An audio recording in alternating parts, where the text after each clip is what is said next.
Have you ever left a family gathering feeling more exhausted than uplifted? You're not alone.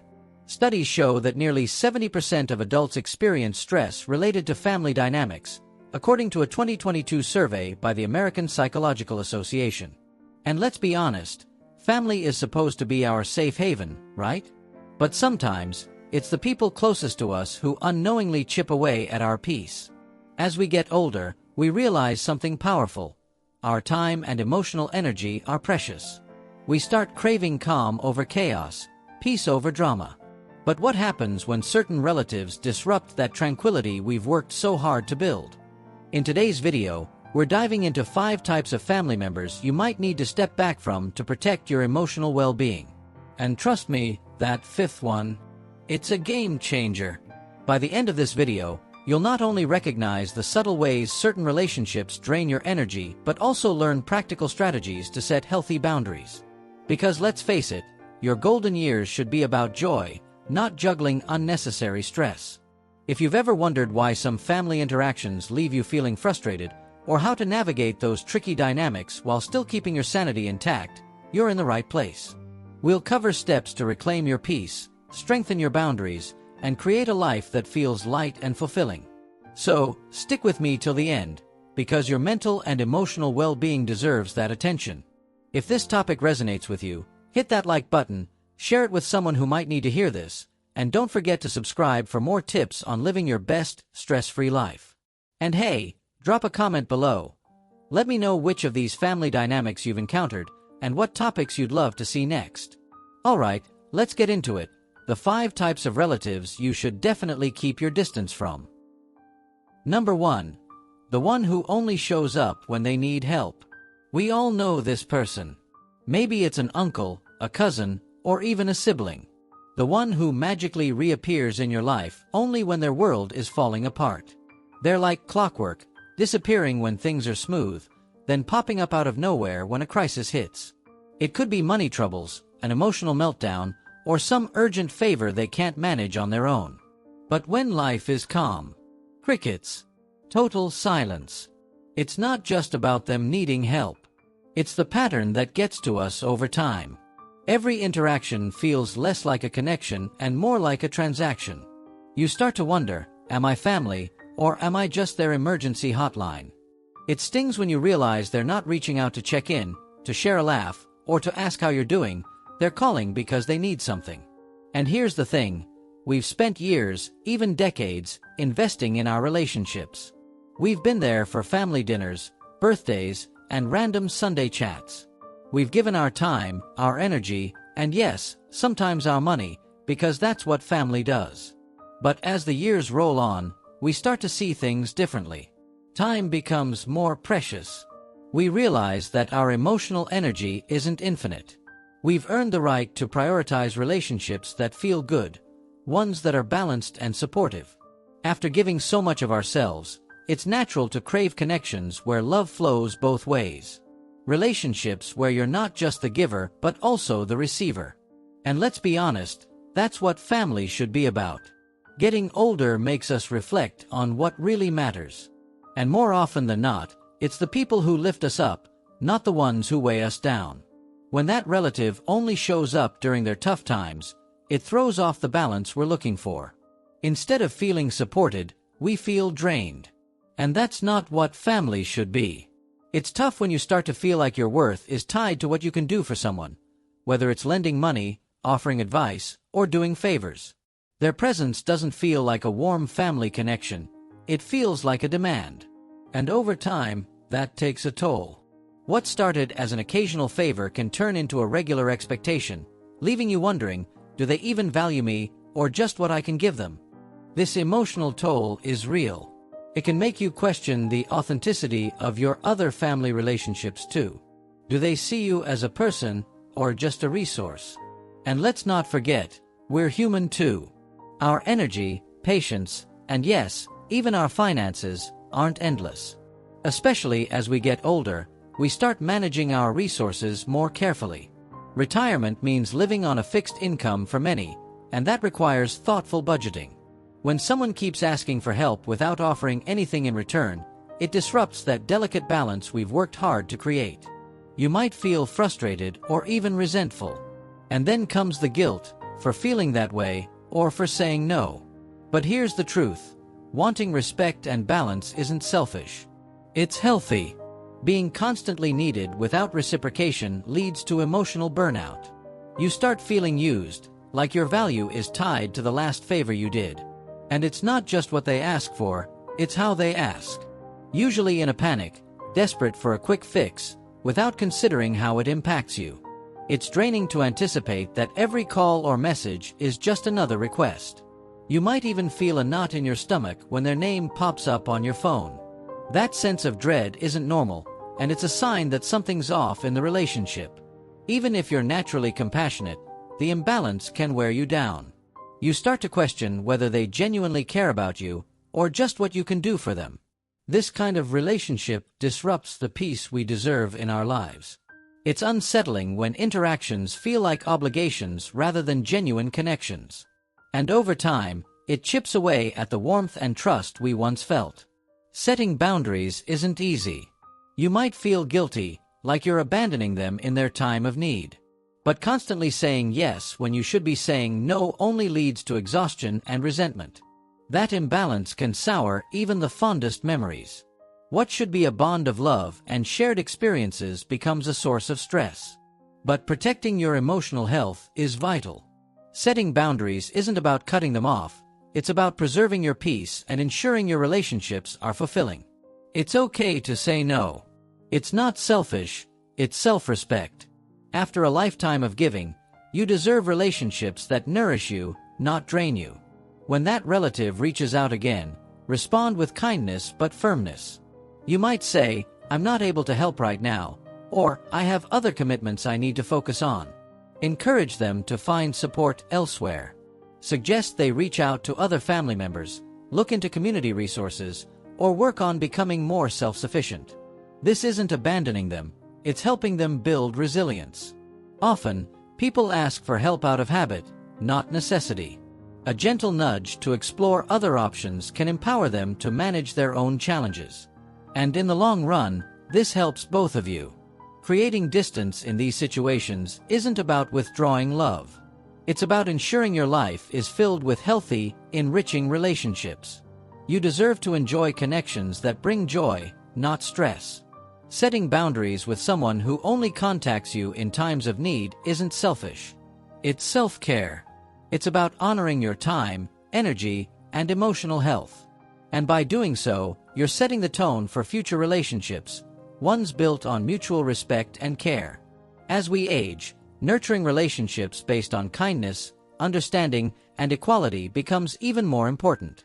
You've spent your life supporting others. Now it's time to ensure the relationships you hold dear are as nurturing as you deserve. This is one of the greatest gifts you can give yourself. Honoring your needs and recognizing the value of relationships that sustain, rather than deplete, your energy. And trust me, you deserve nothing less. Number 2. The manipulator who picks at your flaws, Family Edition. Let's get into it. Family. Just hearing the word, we're wired to think of warmth, safety, and unconditional love. It's supposed to be the one place in the world where we can let our guard down, be ourselves, and feel accepted. But what happens when that safe space turns into a minefield?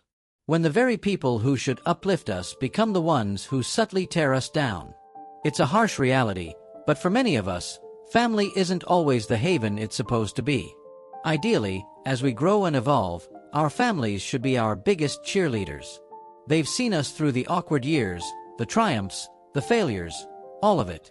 They should celebrate our wisdom, respect the battles we've fought, and honor the person we've become. But let's be real, that's not always the case.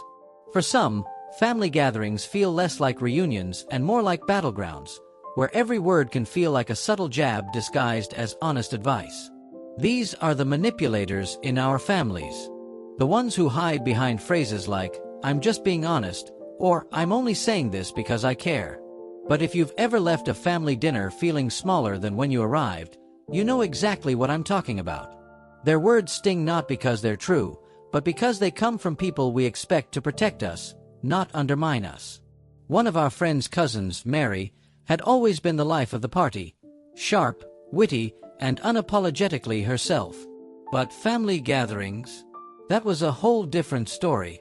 Every Thanksgiving, Christmas, or random Sunday barbecue felt like stepping onto a battlefield, and the chief commander of that emotional warfare? Her Aunt Linda. Now, Aunt Linda wasn't the kind of person who'd openly insult you. No, that would have been too easy to call out. She was the master of the subtle dig, the queen of, "I'm just being honest," with a smile so sweet you'd almost forget she just took a sledgehammer to your self-esteem. Mary remembered one particular Thanksgiving that stood out from the rest.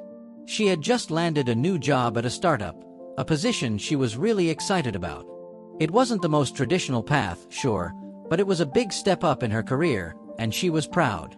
So, naturally, when her family gathered around the dining table, the topic of "what's new with everyone" came up. Mary, glowing with pride, shared her news. Cue Aunt Linda, sipping her wine with that trademark smirk. "Oh, that's nice, dear. But aren't startups risky? I mean, what if it doesn't work out? You know, stability is important at your age. But hey, I guess some people don't mind taking chances." The room went silent for a beat, then someone awkwardly changed the subject. But the damage was done. Mary felt her excitement deflate like a balloon with a slow leak.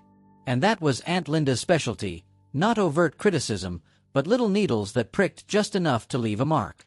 Over the years, it wasn't just about Mary's career.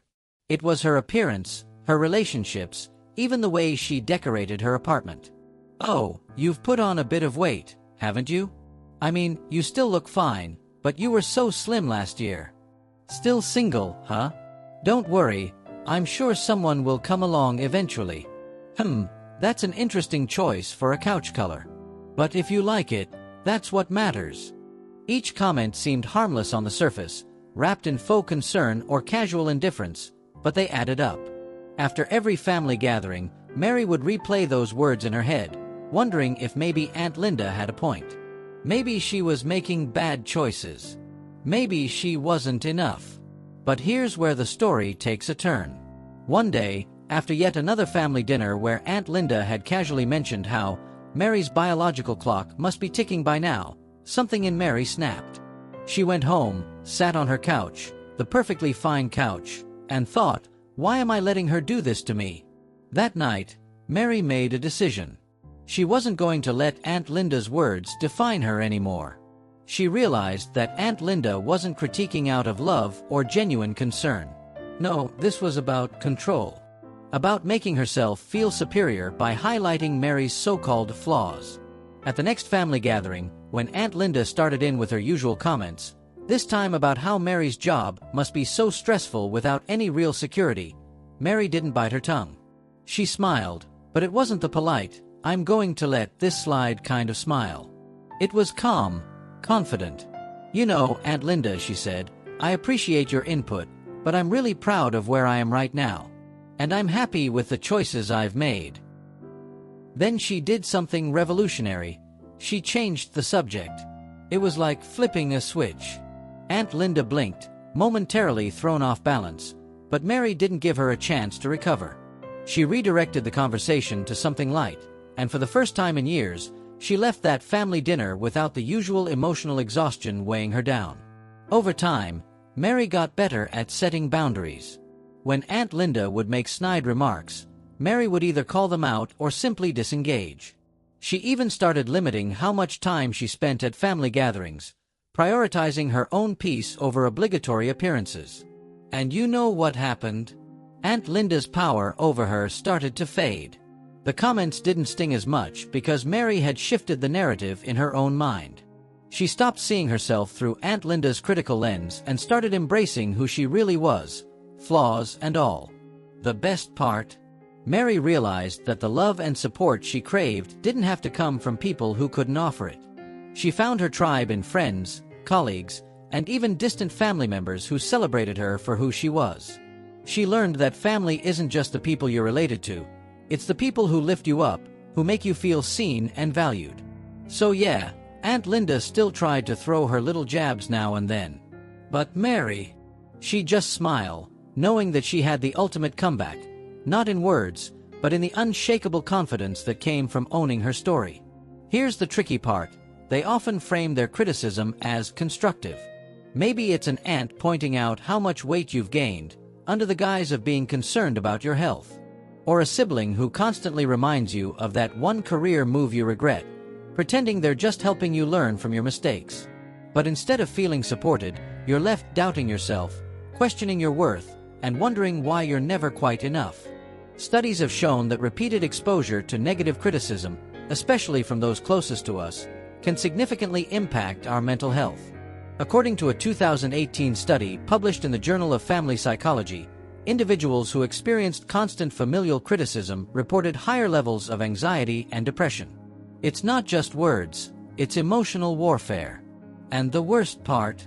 It's personal. When a stranger critiques us, it might sting for a moment, but we can brush it off. But when it comes from a parent, a sibling, or a close relative, it cuts deeper. We expect them to be our safe space. So when they become the source of our insecurities, it feels like a betrayal. What's even more damaging is how these manipulators seem to have a sixth sense for our vulnerabilities. They know exactly what buttons to push. Maybe it's that job you didn't get, the relationship that ended badly, or the fact that you're still trying to figure things out. They zero in on those insecurities, using them as weapons to exert control or boost their own sense of importance. They'll say things like, "I'm just trying to help," but the underlying message is clear: you're not good enough. And over time, this can chip away at your confidence. You might find yourself second-guessing your choices, doubting your abilities, and feeling emotionally drained after every interaction. As we get older, we should be stepping into a phase of life where we embrace our experiences and wisdom. This should be our time to live unapologetically, to enjoy the freedom that comes with knowing who we are. But when family members continue to criticize and manipulate, it feels like they're robbing us of that peace we've earned. It's not just the words that hurt, it's the atmosphere they create. Constant criticism fosters an environment of tension and self-doubt. We start walking on eggshells, afraid to speak our truth for fear of being judged or ridiculed. And that's exhausting. No one deserves to feel that way in their own family. What's even more damaging is the idea that no matter how much we achieve, it's never enough. You could climb mountains, achieve incredible things, and still, that manipulative family member will find a way to highlight what you haven't done or what you could have done better. It's a heavy emotional burden to carry. But here's the truth: their behavior is not a reflection of who we are. It's a reflection of their own insecurities and unresolved issues. People who feel the need to tear others down are often struggling with their own sense of worth. Their criticism says more about them than it does about us. So how do we deal with this? Setting boundaries is key. And no, boundaries don't have to be aggressive or confrontational. Sometimes, a simple, "Thanks for your input," followed by changing the subject, is enough. If they persist, limit your interactions. Protect your peace, even if that means creating some emotional or physical distance. Remember, you have the right to choose who you let into your life, even if they're family. Surround yourself with people who uplift you, who celebrate your wins, and who love you for who you are. Life's too short to spend it around people who make you feel less than.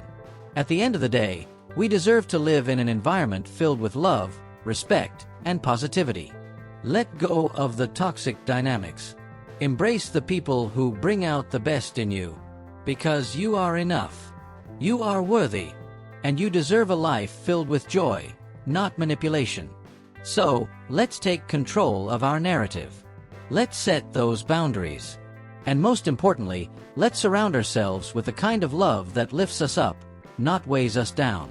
Because family isn't just about blood, it's about who makes us feel at home. Number 3. The constant complainer or pessimist. Let's be real for a second. We all have that one person in the family who just can't help but see the glass as half empty. You know who I'm talking about. No matter how beautiful the day, how perfect the meal, or how joyful the gathering, they'll find something to criticize. It's like negativity is their default language, and they're fluent. Picture this. It's a sunny afternoon, the whole family's gathered in the backyard, kids are laughing, burgers are sizzling on the grill, and what do you hear? Well, it's a nice day, but it's probably going to rain later. You know how unpredictable the weather is.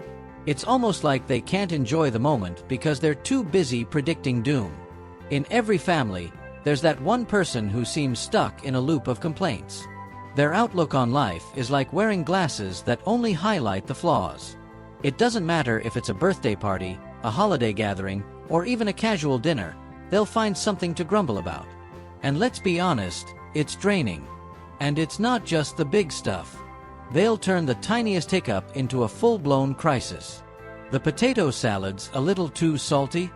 Oh great, now lunch is ruined. Someone forgot to bring ice? Typical, nothing ever goes as planned in this family. It's like they're on a mission to spot every imperfection.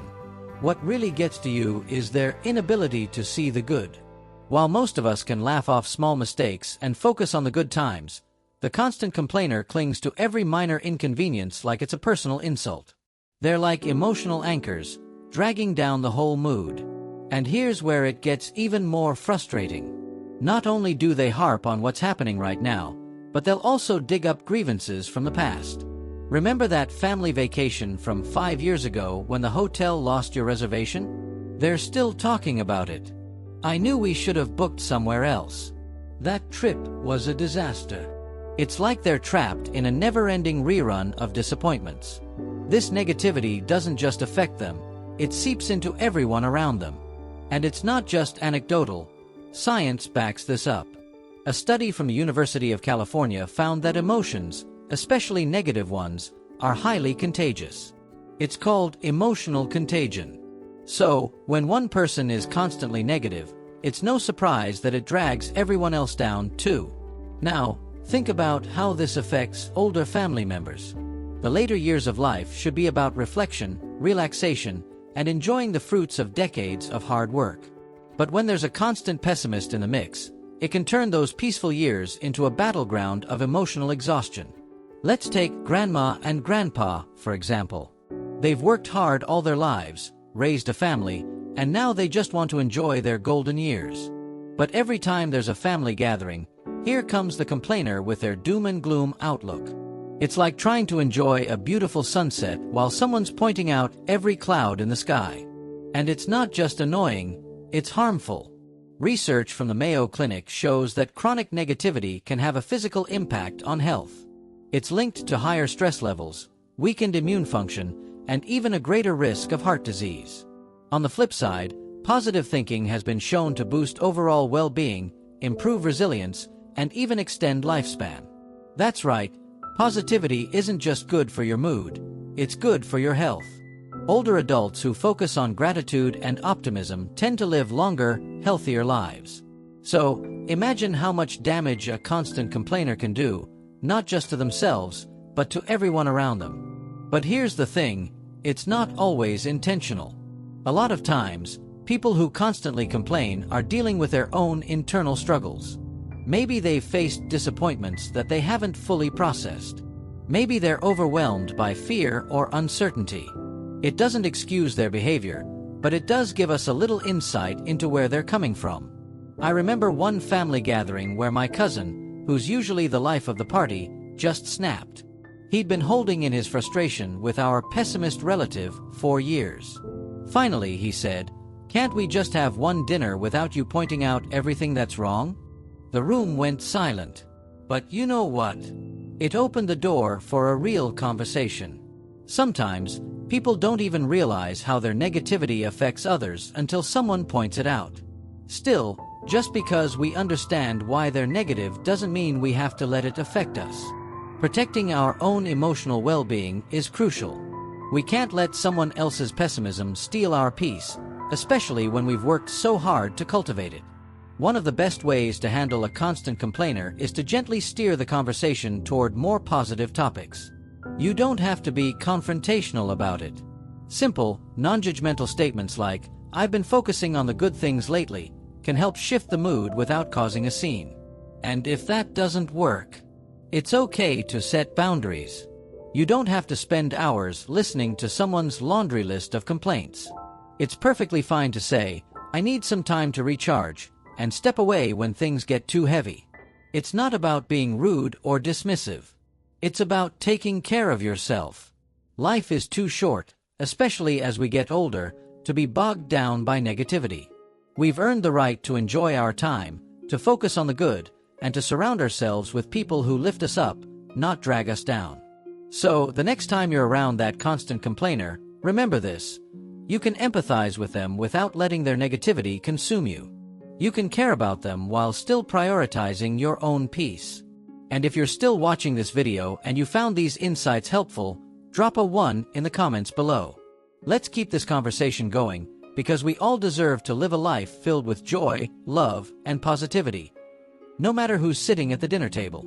Remember, your emotional health matters.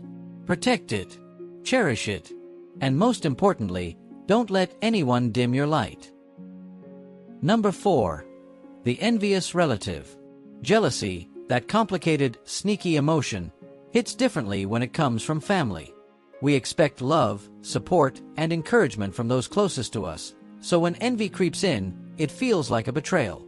It's a sharp contrast to the warmth and safety we associate with home and family. Imagine sharing good news, like a long-awaited promotion or a personal milestone, and instead of cheers, you get a cold, dismissive nod. That sting. It's not just the absence of enthusiasm. It's the realization that someone you love might not want to see you succeed. Family dynamics are already layered and complex. Add jealousy to the mix, and it can shake the foundation of even the strongest relationships. It's not always loud or obvious. Sometimes, it slips in through subtle digs or backhanded compliments that leave us questioning whether we're overreacting. Take this for example. You're at a family gathering, sharing a story about a recent achievement, and your cousin chimes in with, "Well, must be nice to have all that free time." It's framed like a joke, but it cuts deep, doesn't it? That's the quiet poison of envy. Studies show that nearly 70% of people have experienced jealousy within their family at some point. It's more common than we'd like to admit, yet we rarely talk about it openly. Why? Because acknowledging it feels like airing dirty laundry. We're taught that family should always come first, but what happens when family becomes the source of our emotional pain? For seniors, this dynamic can be particularly disheartening. After decades of navigating life's ups and downs, retirement is supposed to be a time of peace. It's when we're meant to reflect on our achievements, savoring the fruits of our labor. But an envious relative can cast a long shadow over this hard-earned tranquility. Picture this. You've finally retired, looking forward to slow mornings and cherished time with loved ones. But then, a sibling or cousin starts belittling your choices or downplaying your successes. Their envy turns your well-deserved peace into an emotional battlefield. We've all heard those veiled comments, "Must be nice to travel so much now," or "I guess some people have all the luck." It's not just the words, it's the intention behind them. These remarks aren't just observations, they're loaded with resentment. And here's the kicker, this envy often isn't about us at all. It's a reflection of their own insecurities and unmet desires. Maybe they wish they had the financial freedom you do. Perhaps they regret not pursuing the same opportunities. Whatever the reason, their struggle gets projected onto your happiness. Understanding this doesn't make it hurt any less, though. When a family member refuses to celebrate your wins, it's like a wall goes up. It creates emotional distance, making gatherings feel more like obligations than joyful reunions. We start to anticipate their negativity, bracing ourselves for the next passive-aggressive comment. Over time, this dynamic can become exhausting. We might find ourselves holding back good news, hesitant to share anything that might provoke jealousy. Imagine achieving something incredible, only to keep it to yourself because you fear the reaction. That's not how it should be. But let's take a step back and reflect. While we can't control how others feel, we can control how we respond.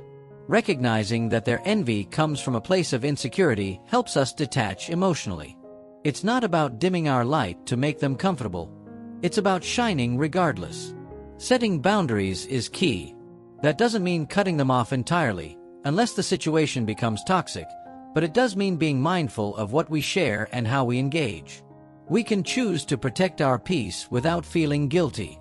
For example, in group settings, conversations tend to stay lighter and less personal. This can be a strategic way to avoid the deeper topics that might trigger envy. Plus, having other family members around can diffuse tension and keep things more balanced. But if a situation does escalate, say they make a particularly hurtful comment, it's important to stand firm.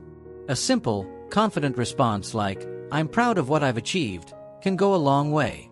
It sets a clear boundary without inviting further conflict. In some cases, though, distance might be necessary. If their behavior consistently drains your energy or causes emotional harm, stepping back isn't an act of spite, it's self-care. Life is too short to be weighed down by negativity, especially from those who should uplift us. Surrounding ourselves with supportive people is crucial. Seek out those who genuinely celebrate your successes, no matter how big or small. These are the relationships that fuel our happiness and keep us grounded. As we age, we gain clarity on what truly matters. We realize that our time and energy are precious, and we become more selective about where we invest them. Protecting our peace isn't just a luxury, it's a necessity. Remember, your achievements are a testament to your hard work, resilience, and growth. You deserve to bask in them without guilt or hesitation. Let go of the toxic dynamics and focus on nurturing connections that bring joy and fulfillment. In the end, family isn't just about shared bloodlines, it's about mutual respect, love, and support. And while we can't choose our relatives, we can choose how we let them affect our lives. Embrace the peace you've earned, and never let anyone's envy dim your light. Let's honor our journey, celebrate our milestones, and protect the serenity that comes from a life well lived. After all, we've earned it. Number 5. The one secretly in love with your spouse. Family dynamics are like an intricate web, spun over years of shared moments, love, and trust. But what happens when an unexpected thread appears, one that tangles itself into the fabric of your relationship? Imagine discovering that a family member, someone you've shared countless dinners and holidays with, secretly harbors romantic feelings for your spouse. It's not just unsettling, it's like an emotional earthquake, shaking the very foundation of your marriage. Now, this isn't something people talk about openly at family gatherings, right? But it's more common than you'd think. A 2019 study on familial relationships found that 17% of people admitted to witnessing or experiencing a family member showing inappropriate affection towards their partner. It's a hidden issue, one that simmers quietly under the surface, often unnoticed until it's too obvious to ignore. It usually starts small, like a whisper in a noisy room. Maybe it's an unusual level of attentiveness from this family member, a cousin, sibling, or even an in-law. They might offer to help your spouse more often than necessary, always finding excuses to be nearby. At first, these gestures seem innocent. After all, families are supposed to care for each other, right? But then, the little things start to add up. You notice that their hand lingers a bit too long on your spouse's shoulder during a group photo. There's that private joke they share that you're not part of, or compliments that feel just a little too personal. It's subtle, almost like a shadow at the edge of your vision, but it's there. And here's the thing, once you start noticing, it's hard to unsee. You might catch a glance that lasts too long or hear a tone in their voice that's just a little too affectionate. It's like they're inching closer to a line they shouldn't cross, and you're the only one who seems to see it. I remember a friend sharing her story. Let's call her Sarah. She noticed her brother-in-law becoming overly friendly with her husband. At first, she brushed it off. "He's just being nice," she told herself. But then, there were the late-night texts about trivial things, the way he always found a reason to sit next to her husband at family events.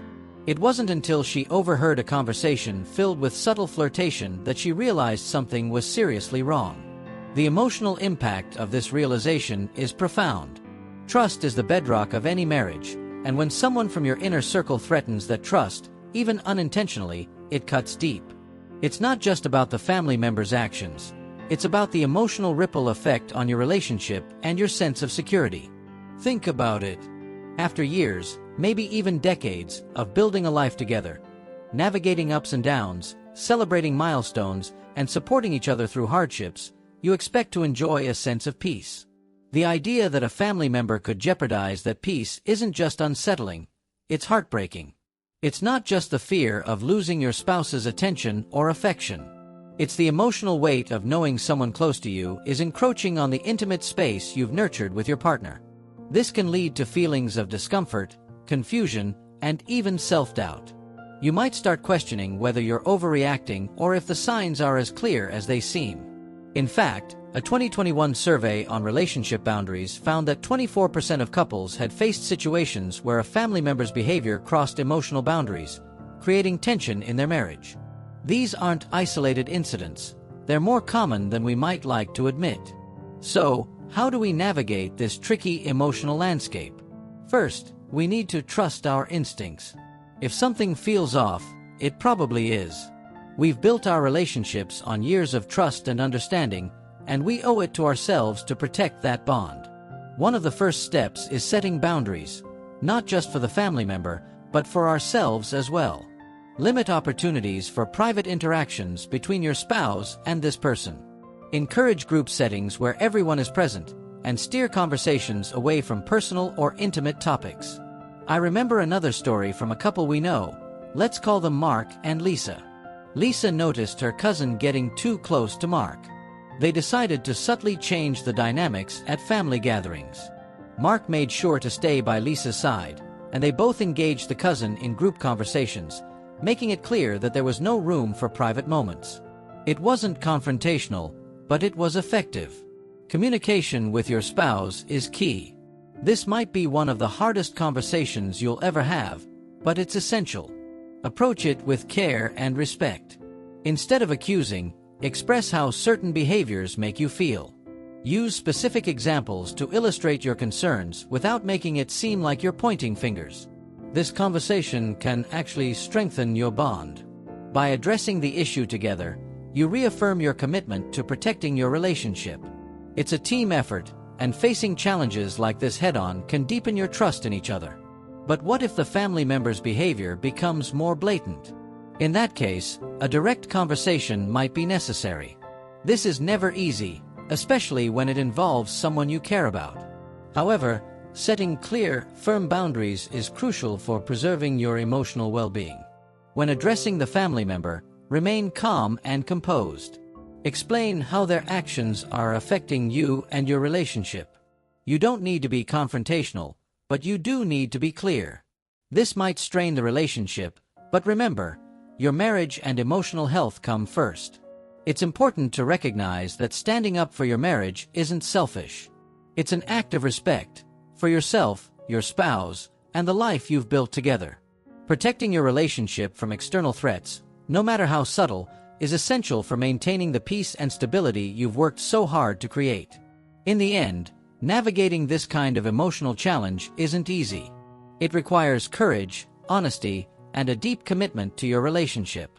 But by addressing the issue head-on, setting boundaries, and communicating openly, you can protect the bond you've nurtured over the years. Life is full of unexpected challenges, but our relationships are our anchor. By safeguarding the emotional space we share with our spouse, we ensure that our love remains strong, resilient, and unshaken by the complexities of family dynamics. Remember, love isn't just about the good times, it's about standing together through the tough ones. And in doing so, we build a relationship that's not just lasting, but unbreakable. As we get older, something clicks. We realize just how crucial it is to protect our emotional space. Studies show that by the time we hit our 50s, over 70% of people report a stronger desire for meaningful, stress-free relationships. Why? Because we've spent decades figuring out what truly matters. At this stage, every relationship we hold on to should feel like a safe harbor, not a battlefield. And let's be clear, setting boundaries isn't about shutting people out. It's about guarding your peace. It's about ensuring the people in your life uplift you, not drain you. Think about it. After all the years you've invested in building love, loyalty, and respect, why let subtle rivalries or hidden agendas sneak in and steal your joy? You've earned this peace. Protect it fiercely. Did you know that chronic stress from toxic relationships can actually increase your risk of heart disease by 29%? That's not just numbers, that's a wake-up call. We owe it to ourselves, and to the people who truly care about us, to let go of those toxic dynamics and hold tight to relationships that bring warmth, laughter, and genuine support. So, as we wrap up today's chat, I want you to pause and really think, who in your life brings you peace? Who challenges it? Because the legacy you're building now isn't just about what you've done, but how you feel and who you choose to share that with. Now, I want to hear from you. What stood out most in today's video? Drop a comment below and share one boundary you're ready to set, or a relationship you're excited to nurture. Let's keep this conversation going because, trust me, we all learn from each other's stories. If you found this helpful, don't forget to like, share, and subscribe. Your support helps us keep bringing you more content like this. Thanks for hanging out with us today, and until next time, remember, protect your peace, live authentically, and cherish those who lift you higher. See you in the next video.